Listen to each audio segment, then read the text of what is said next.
Hermann, when and where were you born? I was born on the 23rd of October 1948 in Vienna. Tell me something about your family as far back as you like to go. Some people like to talk about their grandparents, for example, or parents. Well, if you want to start with grandparents, which is actually an interesting story, with my great-grandparents, because my great-grandfather was born in Brno, in what now is Czechia, and the family history is that he walked all the way from Brno to Vienna with all his possessions on his back and a rucksack, and on his gravestone it said house proprietor and a Bürger of Vienna, which were obviously the two things that he was most proud of, and they ended up on his gravestone. So my mother's side of the family is Viennese, ever since my great-grandfather came from Czechia. So it's a typical Austrian gene pool with lots of ancestors from the various parts of the Austrian-Hungarian Empire and also from Germany. But my father's family is Tyrolean, so they have been farmers and innkeepers in the Tyrol for many generations. And during the war, my mother's family decamped to the Tyrol because Vienna was being bombed by the Russians and occupied by the Russians. So many of the Viennese just left and fled to the west. And she was she stayed at a farm near my father's home, and that's how they got to know each other. And they married, and I was the first son. And I actually grew up in the Tyrol, in a place called Wörgl, which is near Kufstein. How do you spell that? W-O umlaut R-G-L. And its claim to fame is that it's that's why unfortunately it got bombed during the war, is that it is a railway junction between the railway that goes from Germany to Innsbruck up the Inn Valley, and the railway that goes from Innsbruck to Vienna, which branches off and goes to Vienna from there. So I grew up in a tiny village, actually a part of Wörgl called Kurkreisel now, with, I don't know, 200 or 300 inhabitants, more cows than people, and just a wonderful village life with lots of... You spend a lot of time roaming around and looking at insects and butterflies and things, or not? Mainly pine cones in the woods, because there were the cows of the little farms that we built. So we built little huts and farms with moss, and the pine cones were the cows. Lovely. I remember doing that too. Tell me something about the character of your parents and how that might have influenced you. They had a very strong influence on me, especially my father. My mother, who moved back to Vienna after my father's death very quickly, because she really is Viennese. She's a big city girl, and she just loves the hustle and bustle of Vienna, and she loves going and go window shopping and have her coffee on the Graben in the Kärntnerstrasse. She lives within walking distance of the St. Stephen's Cathedral. And my father, in many ways, was the exact opposite. He was a country boy and an entrepreneur. He built a wine business. He had a wine wholesale business. And I suppose a lot of my sort of entrepreneurial urges come from the fact that he talked about the business issues over the dinner table and over lunchtime. And I'm sure part of that has rubbed off. Also this feeling that he gave us, I don't know whether it was explicit, probably not, that the buck stops with him. So he was responsible for his business, and he employed, I don't know, 30 or 40 people, and he was also responsible for them. So things that didn't always go very well, and there was big sadness in the family if things didn't go well, because it was not just us that didn't do well, but sometimes he had to let some people go, and that was also part of the... Is that part of your ethic as an entrepreneur and businessman? Well, I'd like to think so. You know, things have not always gone well with, although arguably I've been as successful as anybody in doing entrepreneurial companies. But if you do entrepreneurial companies, there is always a very large amount of risk associated with that, and on average, actually, about 30% of the companies never make it. And then you've got to close them down, and people lose their jobs, and they've got to. Fortunately, we now have a wonderful environment in Cambridge that Andy Rich has described as a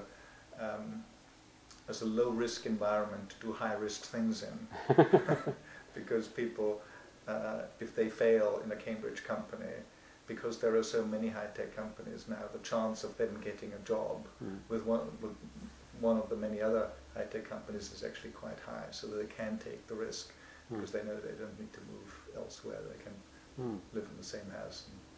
That's very interesting. We'll come back to that, I hope, later. You haven't actually said what your parents were like. I mean, were they religious people? Were they stern people? Were they? Well, that's a very interesting question, because they started off being religious in the way that I think all Austrians were Catholics, I don't know, 90% or something. And it was just part of our social fabric that you would go to church on Sundays. And I remember we first went to our village church, and then because it was a little bit too early, we would sleep in longer and then drive to the bigger church in Vogel to go to the, I don't know, 10 o'clock or 11 o'clock Mass. But as was the case in my school, the Gymnasium in Kufstein, during that period that I was at the gymnasium, which was 8 years, there was this very dramatic, I would say, change in the ordinary Austrians' attitude to religion, which started off, and it was also reflected in my parents' way of thinking, or at least, you know, in the way they lived their religious lives. They did it by default, because that's what everybody did. It was part of the social hierarchy, part of the social habits.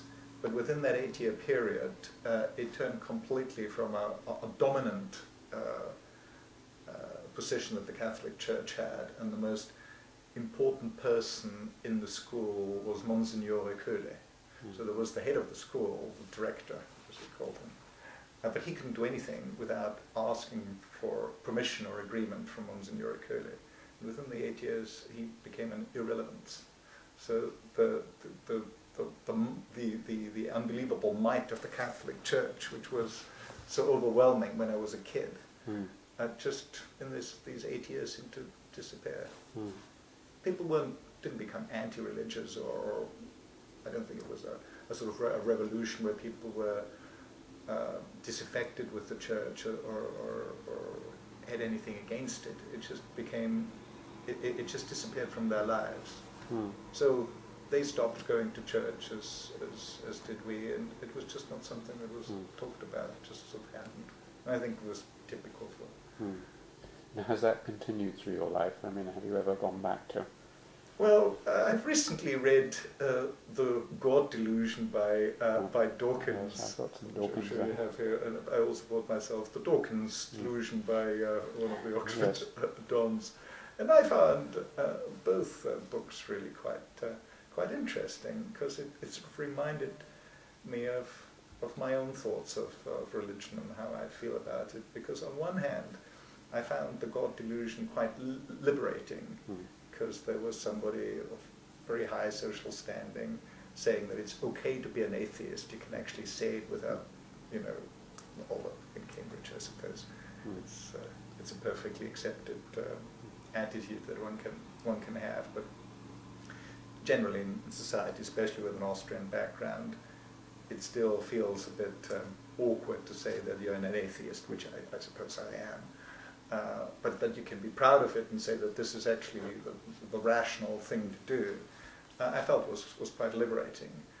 On the other hand, I also felt that he was overdoing it a bit, because he then went on and said it's not good enough to be an atheist and say that you actually have to fight religion because it's such a bad thing. And I couldn't identify with that. I felt that there are, clearly great benefits that some people derive from religion. And one more thing to say, since we're on that subject. I suppose I became a little quite disillusioned with religion in Austria because it was so much part of just social habit rather than anything that was thought through. And I remember meeting a wonderful person called Steve Ferber, who was one of the brightest people who ever worked for me. He was one of the two inventors of the ARM. He's now professor of computer science at... the ARM is ARM. ARM, yes. Originally the Acorn RISC machine and then advanced RISC machines. And he's religious. And he, went to church quite often. Was part of a church band, sang in the thing. And I felt at that time, well, he clearly is a lot smarter than I am. If somebody as smart as him is religious, obviously there are people who think, this is very valuable to them, so I have to respect that. So since that, I've become much more respectful of people who are religious, although I'm not. Is Pam, your wife, religious or? No, she's, I suppose, she's the same as you. Like me, not anti-religious, but not religious. Well, we got on to religion very soon, but maybe everyone I talk to, we discuss religion, particularly scientists, because Dawkins often says you can't be a scientist and religious, but of course many great scientists were religious.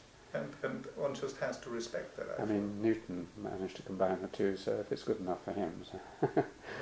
Yes, but he also spent a lot of time on alchemy. That's right. Let's move on to your schooling. Do you remember your first school? Yes, my first school was primary school in Puchheisel, which was a wonderful village school. I think we had up to 3 years in one class because it was a village school. It was so small. And I also remember that my mother forgot to tell them at primary school that she really wanted me to go to the gymnasium. Now the gymnasium was like a public school, I suppose, or a grammar school, I think would be the best analogy with Britain. We have very few public schools. And of course this was academically a very highbrow thing to do, and normally people from the village school would go to the Hauptschule, which is the normal progression. So when she finally told them, they were all got very excited about this because they had prepared me for the entrance exam. So I remember this kerfuffle when I got private tuition, and I just made it into the gymnasium, despite the fact that I did. What age do you go to a gymnasium? So Volksschule, which is primary school, is from 6 to 10, 4 years. And then gymnasium is from 11 to 18 to the equivalent of A-levels, the Matura as we call it. Do you remember in either of the schools, sometimes it begins very early. One or two people have mentioned primary school teachers who have shown an interest in them and encouraged them, but do you remember any teachers who... Yes, Fräulein Edelstrasse was my first you better spell that. teacher. Edelstrasse, so edel like in noble, E-D-E-L, and Strasse must be from Strasse, S-T-R-A-S-S-E-R, Edelstrasse. And she was just wonderful. I just loved her.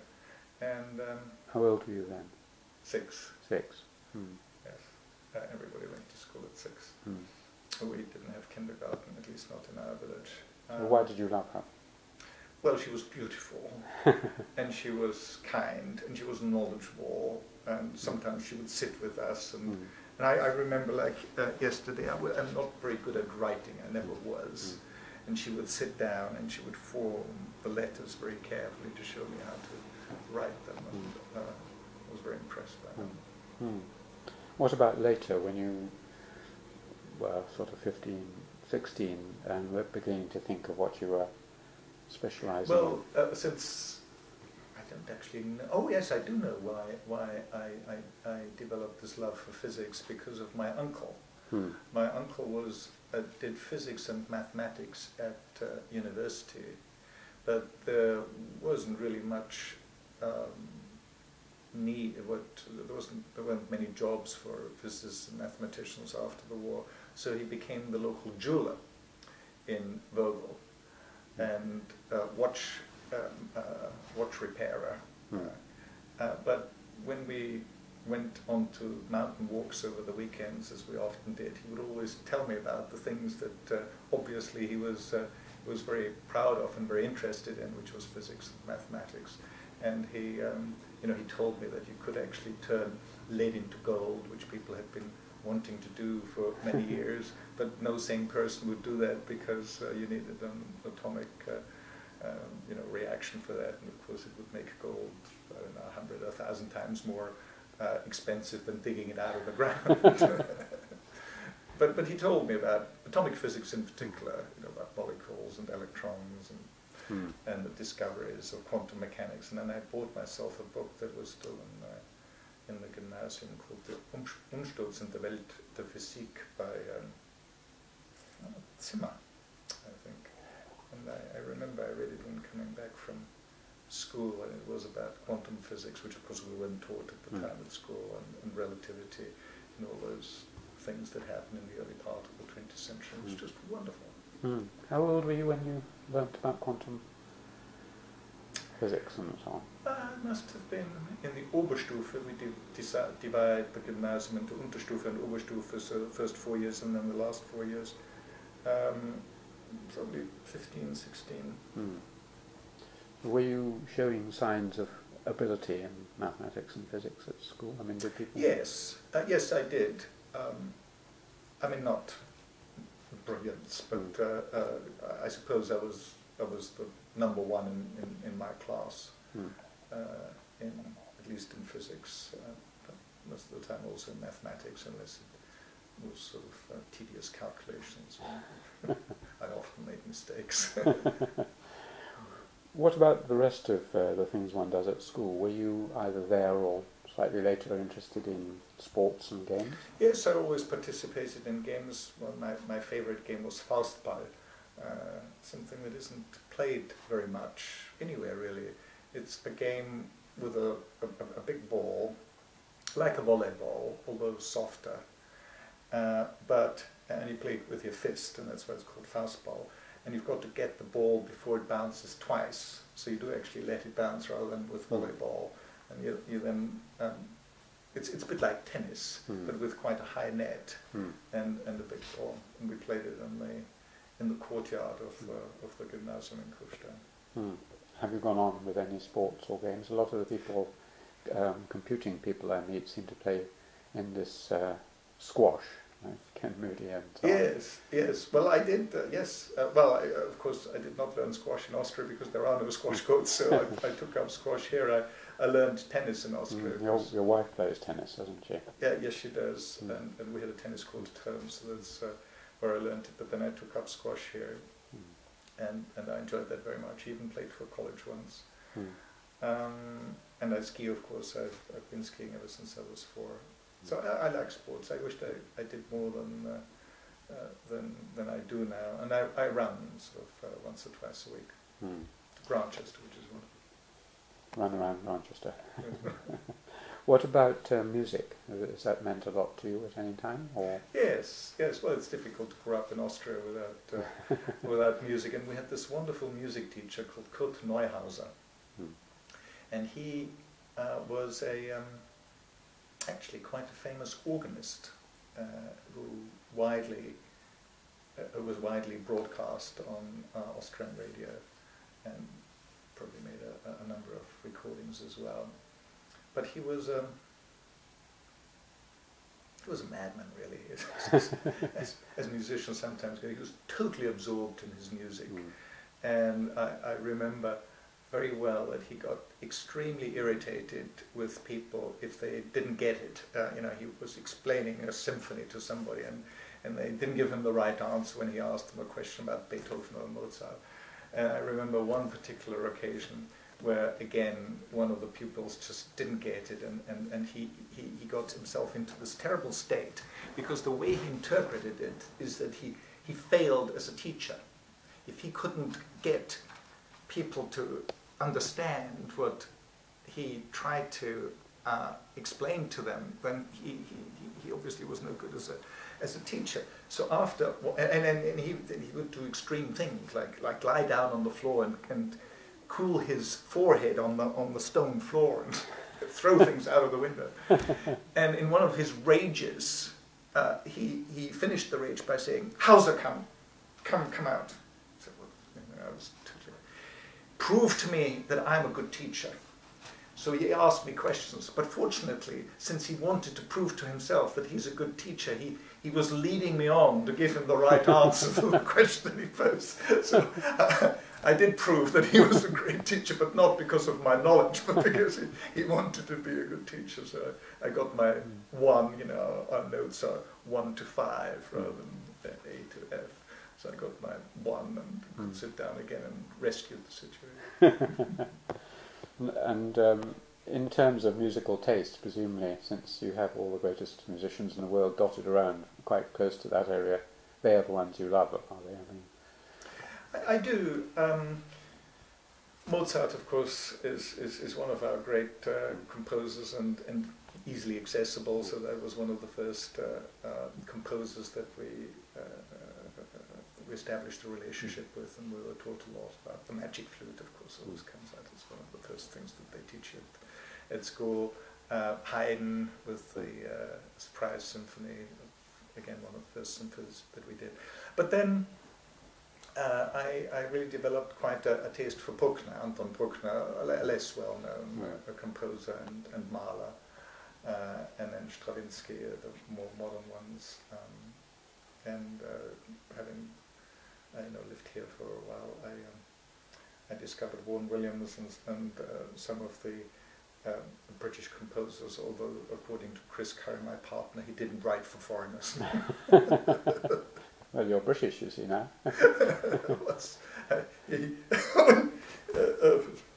Sorry, I mustn't indulge in too many anecdotes, but since you brought it up about being British, like Chris Curry, who I started Acorn Computers with, is very, very patriotic, and he doesn't like foreigners really, and tells everybody about it. And then people point out to him that, but you are in business with a foreigner. And he says, Hermann is an honorary Brit, and that's all that situation.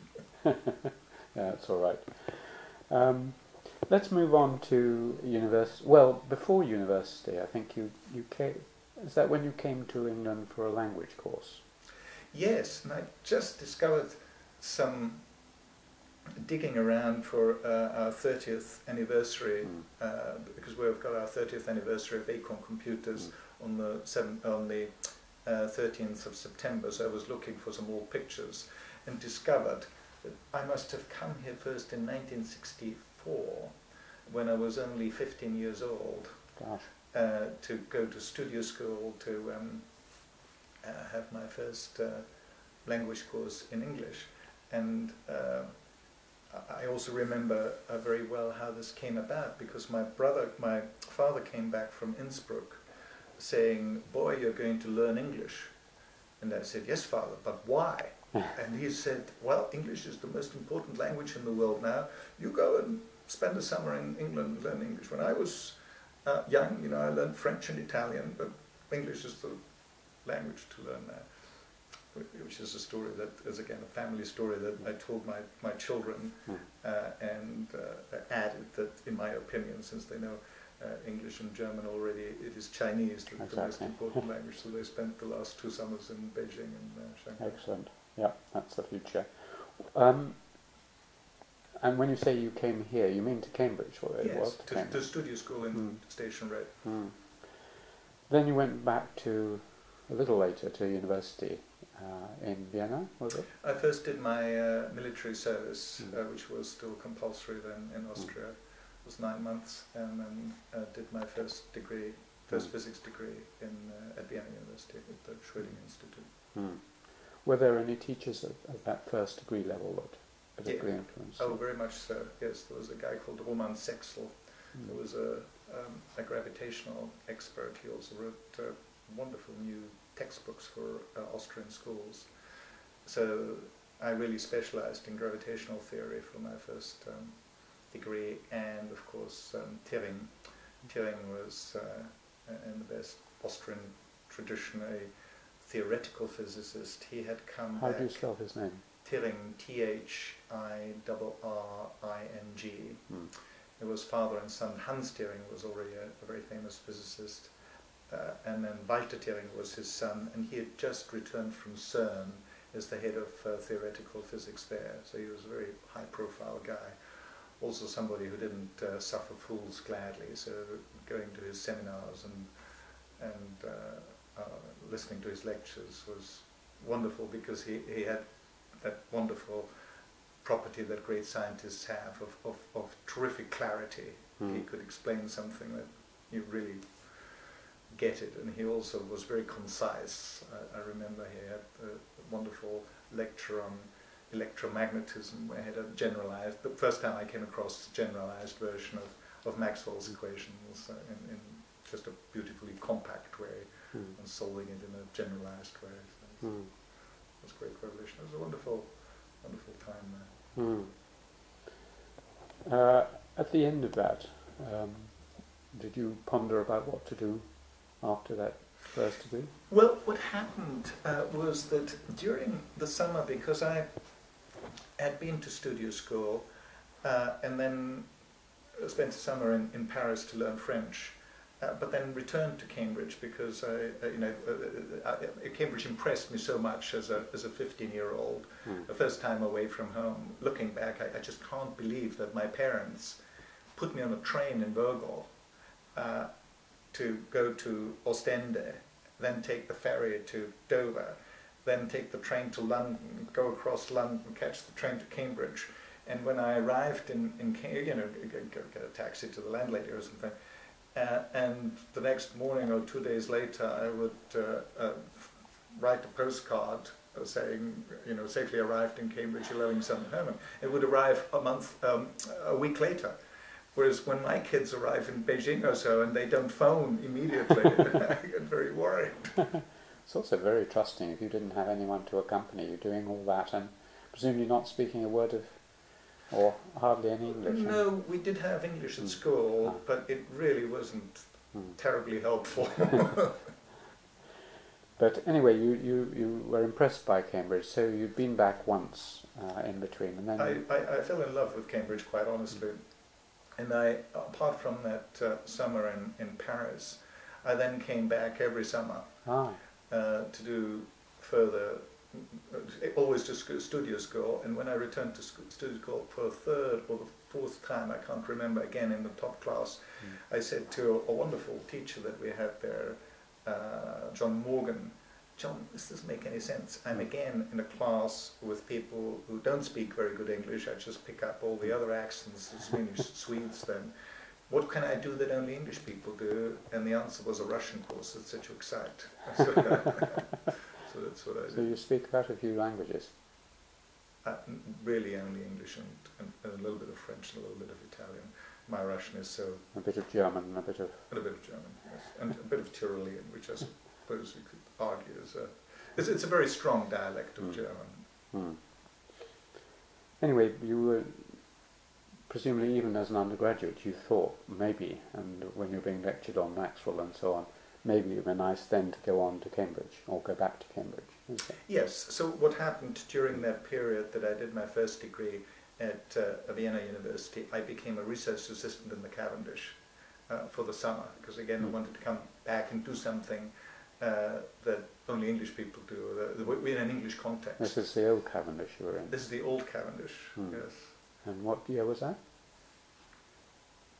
That must have been in the early 68? 70s. Yes, I graduated from high school in 67, then had a year at the army in 68, so it must have been 69, 70.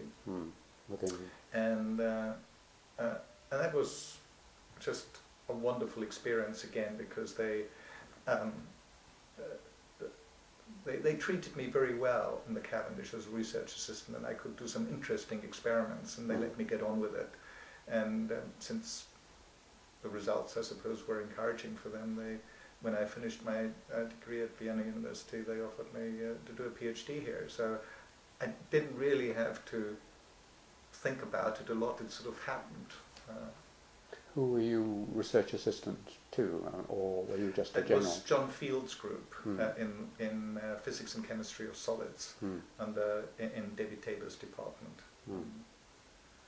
Which part of the old Cavendish were you in? Do you remember? Was it the tower, the Rutherford Tower, or no? Further it was near the Hopkins Lecture Theatre, if you know where that is. Yes, that's where my department is. That's where my room is.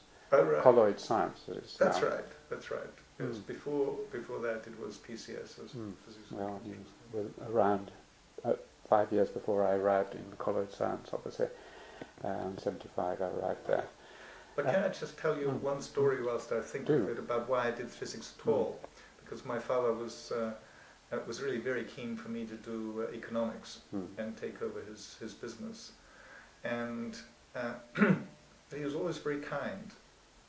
And he realized that I really wanted to do physics, but he had no way. He was not an academic. He had no formal education past school, and he didn't know how to think about it and how to make this decision for me. So he went to see an acquaintance of ours, Klaus Traxler, who was an assistant professor at Vienna University, who did physics, and there was a family powwow with him, deciding what to do with Hermann.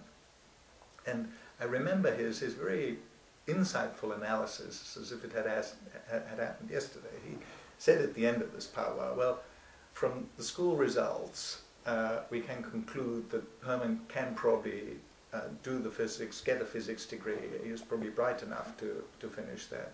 But I've got to point out to him that he will never have any money in his life. He would be much better off doing economics and going into your father's business. So at the age of 18, I decided that I'll never have any money in my life, but I'm going to physics. Well, somehow you dumbfounded them all, combining the two. It didn't quite work out that way. When you came back to do your PhD, what was the subject of the PhD? It was a laser-induced reactions. So these were, we would fire a laser at a surface and see how plasma would form, and whether or not this could trigger an explosion.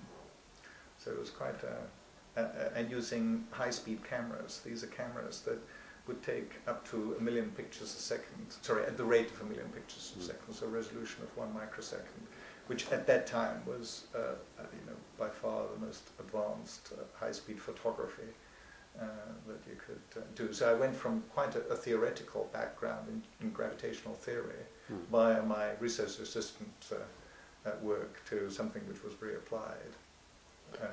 And then in the end, this is the start of my PhD, but what I ended up doing and where I managed to get a few publications was applying a new computer analysis method for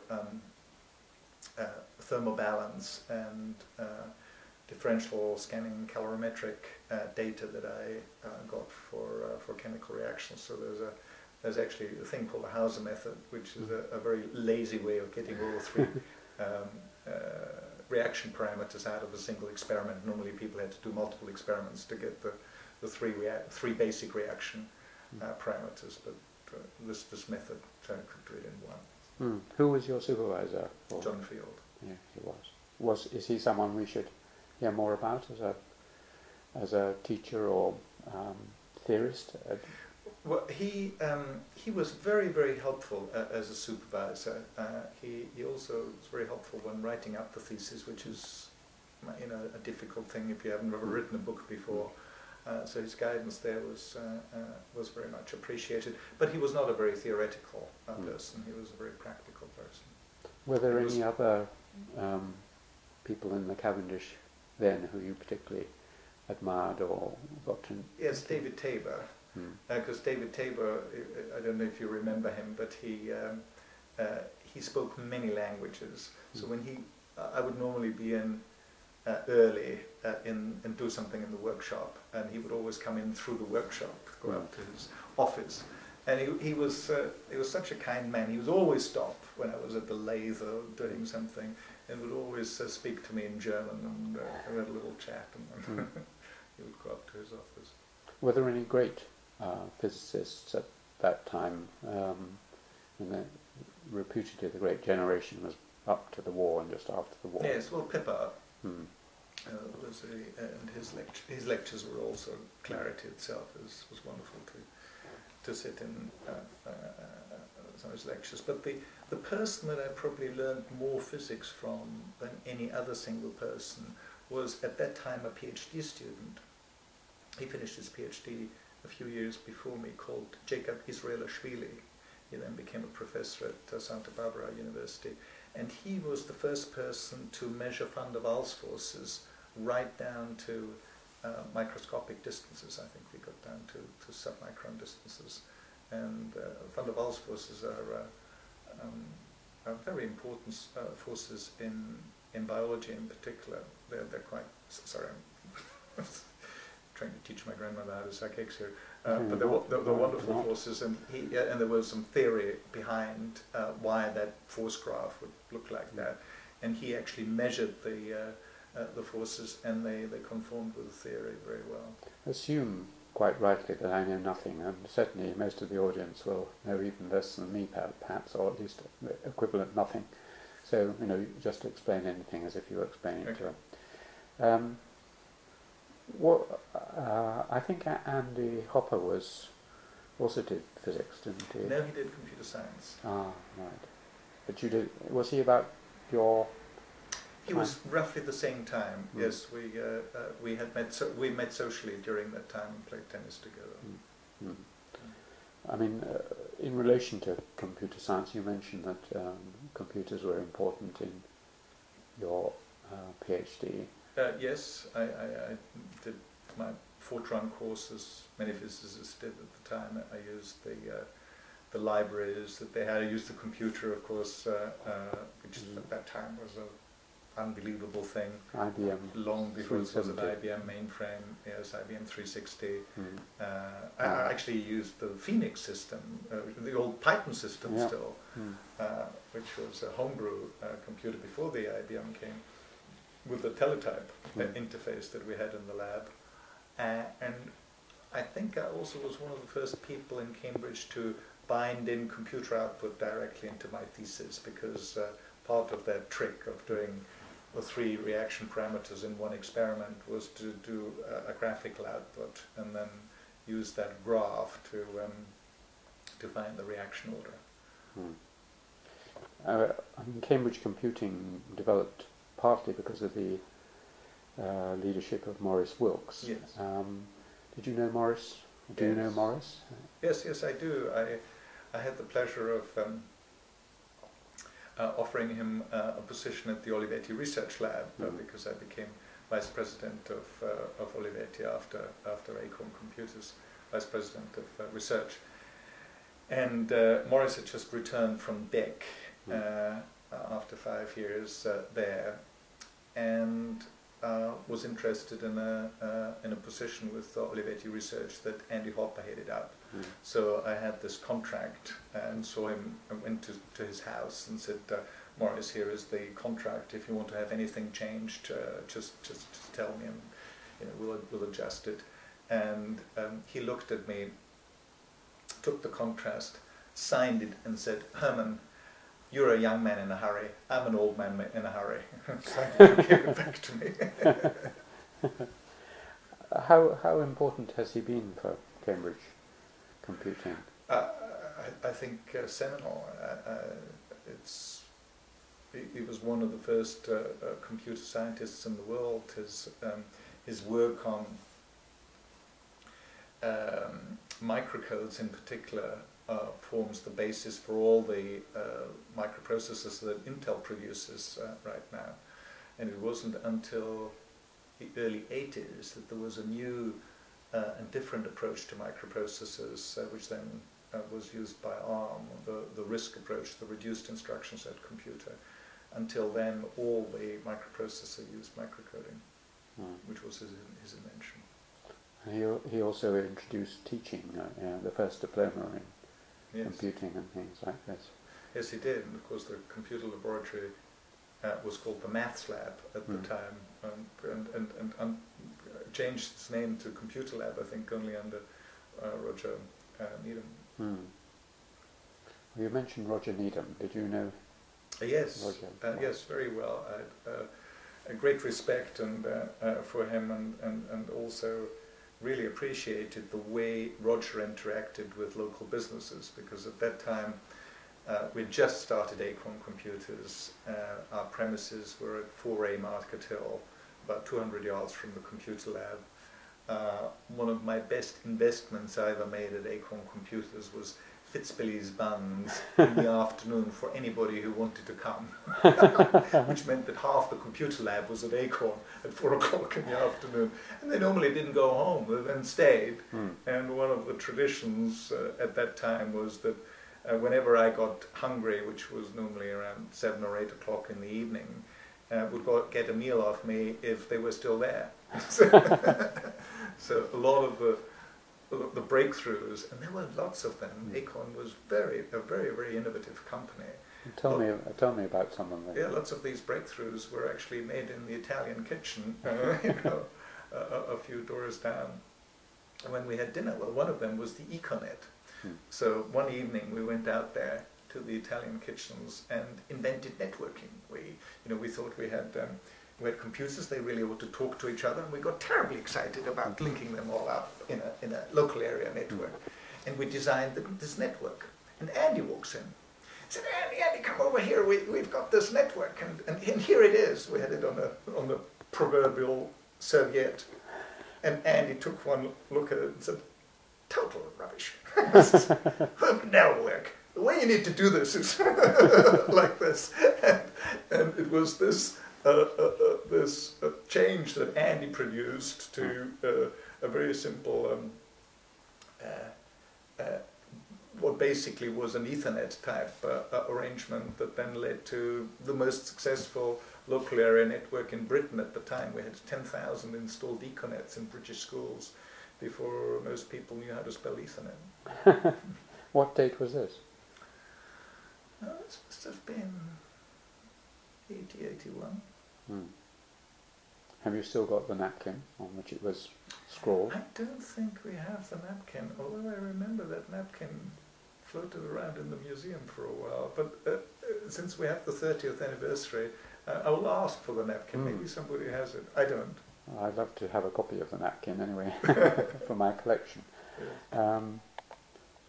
This was something that, there were many other developments occurring just at that time with computing. Yes. It seems to have been a very rich and exciting period. I think that although Acorn doesn't exist anymore, one of the reasons for the Cambridge phenomenon is that Acorn Philosophy, we were really a systems company, that we designed our own chips, we designed the hardware, we designed the computer, we wrote the operating system, we wrote the application software. We were the only computer company at the time to have a local area network. That wasn't en vogue until a decade later that everybody had a... Andy told me that Bill Gates came and looked at this thing and said, "What is it?" Yeah, he did. We showed him this thing, and I showed him that our BBC computer, and he wanted to sell us MS-DOS, and I told him, "Look, Bill, we couldn't possibly take such a retrograde step, because look at the operating system that we had, which was way ahead of MS-DOS at the time. And by the way, you could type *I am Johnny,' and you are logged on to the file server via the local area network, and you can use exactly the same load and store commands that you would use to get files on and off a floppy disk, to get files on and off the file server, which might be far away." And Bill's response to that was, "What's a network?" It wasn't in any way, you hadn't thought of moving images around by this time, because of course the famous Cambridge coffee pot was perhaps a little bit later when you could send. It was later. And people often forget that in those days computers had, the BBC computer came in a Model A and a Model B variety. Model A had 16 kilobytes, not megabytes, kilobytes of RAM, and the Model B had 32 kilobytes of RAM. So in 32 kilobytes of RAM, now just the caches of microprocessors are typically a megabyte. It was an unbelievably small amount. We had word processors running. There were lots of books in Cambridge were written on BBC micros. We had spreadsheets running. We had graphics, but these were typically line graphics, quite chunky graphics. But there was no way you could do video or high-resolution pictures, because, as you know, a single still picture that you take with a camera is nowadays a megabyte or 2 megabytes, and we only had 32 kilobytes for the entire computer. That was the operating system, the application, and then the data. So video came a lot later. I remember those days. I had an Osborne, which was one of the early one with a tiny screen and so on. I've never quite understood. This is a local area network and sending materials round. And yet I've forgotten his name, the man who is credited with having invented the internet. The Ethernet, Bob Metcalfe. Sorry? The local area network that has now become the worldwide standard is called the Ethernet. Yes. And that was invented by Bob Metcalfe at Xerox. Was it? Where's Tim Berners-Lee then? But that's the internet. Ah. So it's different from the Ethernet. What is the difference? Well, the Ethernet is a local area network. So that's a typical size of a local area network would be maybe 100 meters. 100 meters is the typical maximum length of an Ethernet cable, whereas the internet, of course, goes across the globe. And Berners-Lee was important in this because he developed these codes, was it? I mean, the HTML, XML. He is the inventor of the World Wide Web, and he did that at CERN. He was a physicist, as you know, and he did it at CERN in order to share all the results, the CERN results, easily between all the researchers all over the world. And in a way we're witnessing a repeat performance of that with the Large Hadron Collider that's going live, I think, next month, where the amount of data that comes out of that Hadron Collider is so vast that they built a new, much higher speed network called the grid, which is gigabits, to get the data out to lots of research groups all over the world so that they could work on them, but get the data out of CERN because they couldn't store it all there. I've heard. Let's come back to your life. You now had finished and got your PhD. Is that the point at which you began to move into business and Yes, I did, but in again a completely unplanned way. I'm afraid my life is not one with great plans that I would then execute. It was really lots of flukes. So at the end of my PhD, I really only had two options that I was seriously considering. One is to apply for lectureships in physics, and the other to go back into my father's business in Austria, which he badly wanted me to do. Although I had done physics, he'd never given up that I would finally return. You didn't have a brother? I do have a brother called Hannes, and he did take over the family firm.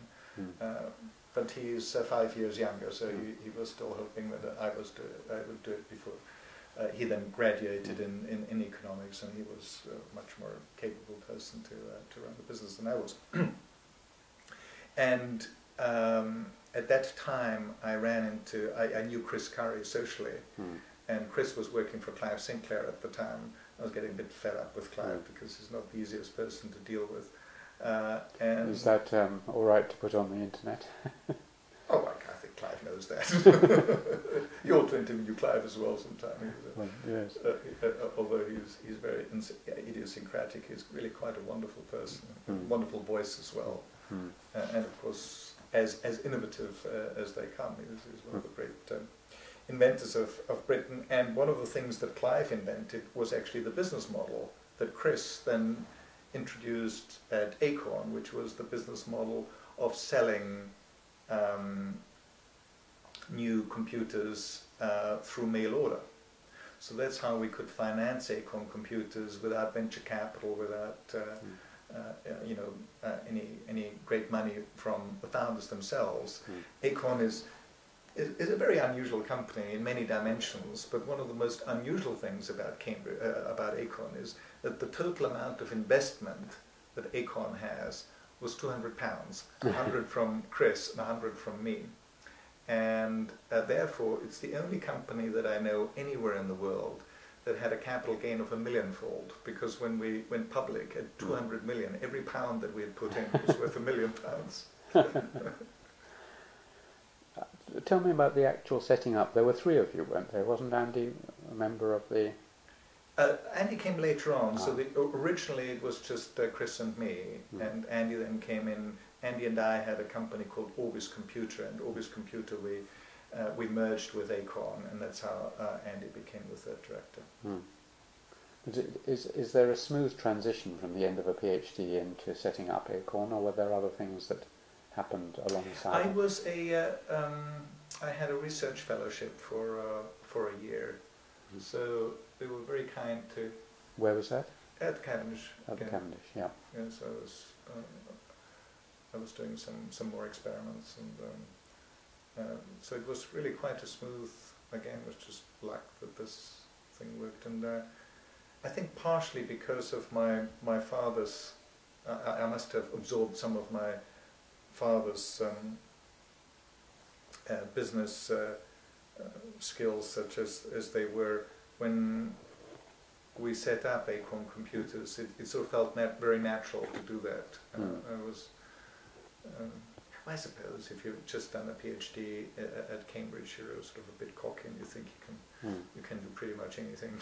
So I didn't feel daunted. Many people feel very apprehensive about starting a company. I never had that problem. How long? This was about 74, 75? No, it's 77. We started Cambridge Processor Unit first, and then a year later Acorn Computers. I mean, most people who start these companies there's a very insecure period at the beginning, because the mail order catalogues haven't yet been printed and so on, and there's 6 months or a year when you're putting things in and getting very little out. Did you have that with? Yes, we were very much a living hand to mouth. We didn't know where the next project was coming from. We were a consultant. CPU stood for Cambridge Processor Unit, and we were a microprocessor consultancy company. And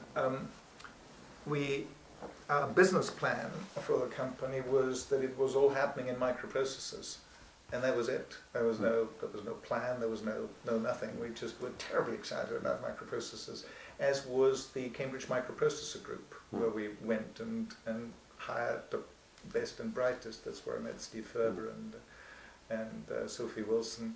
And I suppose the true skill that I brought to the business was my ability to find out who the really bright people were that could produce a really good computer, and then convince them that they ought to join Acorn Computers.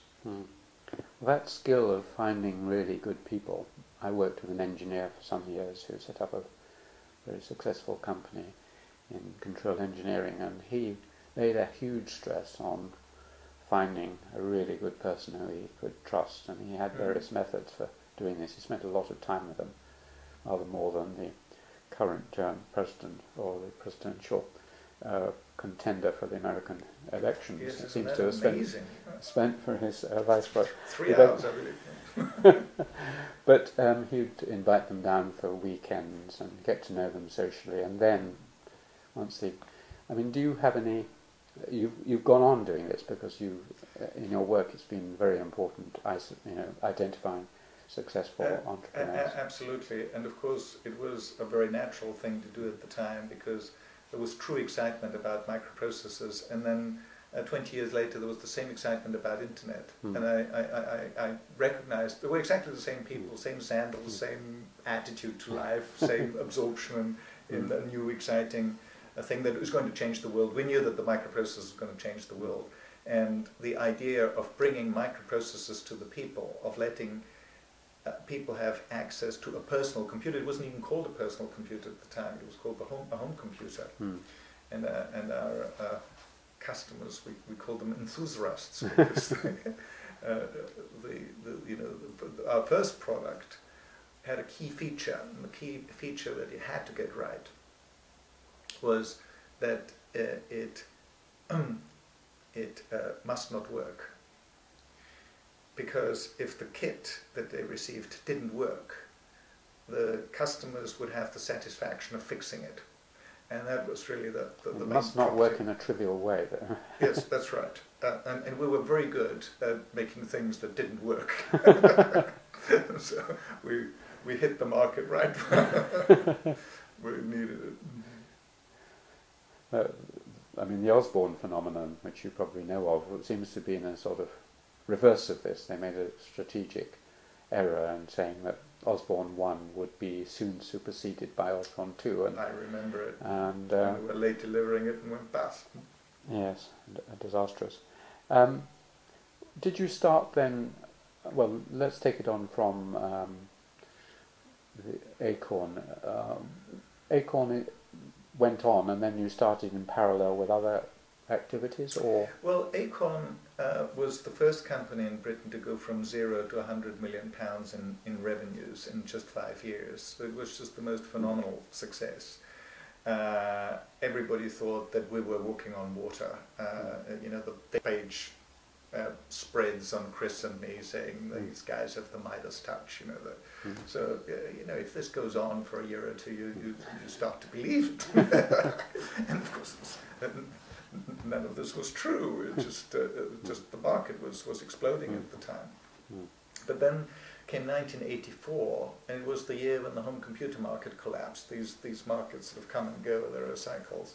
Just at the time when we had solved the only problem that Acorn had during its whole 5-year history, which was to produce enough. So we finally had them coming in by the lorry load, but they weren't going out anymore. So we got into very serious financial trouble, and Olivetti finally took us over, and we became, I think, 80% owned by, 70% owned by Olivetti, and Acorn was restructured, and they then offered me to become a vice president of research for Olivetti, which I did, and I moved to Italy. I moved to Ivrea. I had the only boss I've ever had in my life in El Serino Piol, and it was a wonderful experience. He taught me about venture capital, he taught me about large companies. Who was this? The vice chairman of Olivetti, Carlo De Benedetti, was the chairman, called El Serino Piol, P-I-O-L. Just a wonderful man. He called me his younger brother. And it was a very, very close personal relationship also. He was just a great strategic thinker. He was the person who turned Olivetti from a $7 billion computer company to a $0 billion computer company at the same time that he created Omnidel and made Omnitel from a $0 billion mobile phone company to a $20 billion mobile phone company. So it was the most dramatic change in the corporate in a corporate strategy that of any Italian company. Very, very successful. But he also had a corporate venture arm, as one would now call it. At the time they sort of did it out of the balance sheet, and El Serino made all these investments in American companies, and I would always travel with him, and we would do these deals together, and it was great. Apprenticeship. It was an apprenticeship for becoming a venture capitalist. And he also was a very clear thinker on a strategic level. What language did you communicate in? English. Ah. Well, I spoke English to him. He spoke a language back to me, which after a few months I knew was English, but and I could also understand it, but not many other people did. So there was this famous occasion when he became chairman of Acorn, and he chaired the meeting, first meeting, and we were all very apprehensive about this. Here's a very big guy for an Italian, both big this way and this way, is taller than me. And he said, "Gentlemen," he said, "the most important thing you've got to understand about a company in the position that Acorn is in is..." So we couldn't understand what he was saying. So we were torn between asking him what the most important thing was for us, showing that we didn't really understand what he was saying, or forever be ignorant about the most important thing. And we didn't have the courage to ask him, so we still don't know what the most important thing for a company. Like Hitchhiker's Guide to the Galaxy or some part of that.